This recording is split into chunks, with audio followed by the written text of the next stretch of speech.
বাসরাতে জামাই বলছে আজকে আমাদের ফুল সজ্জা রাতের এটা একটা ভিডিও বানাবো।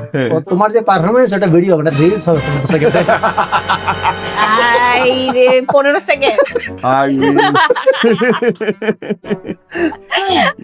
এই যে প্রাইভেট পড়ে দেখলে অভ্যাস হয় কি আপনার সাথে কন্টাক্ট আছে দুইজন, আপনি দুজনকে পড়াবেন। আচ্ছা পড়ানো শুরু করছেন হ্যাঁ প্রথম দিনই, এই তুইও যা যা, কোন আমার শরম কর না, যা অসুবিধা নেই, অর্থাৎ এটা আল্লাহর ওয়াস্তে ঠেলে দিল আপনাকে, অর্থাৎ 2টা টাকা দিলে আপনাকে 3জনকে পড়াইতে হবে।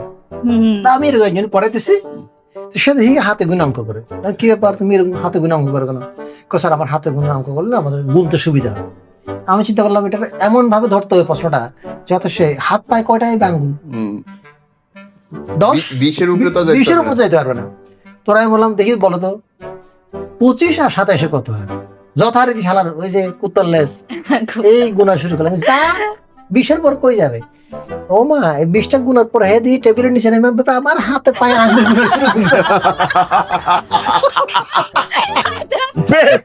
এইটা সত্যি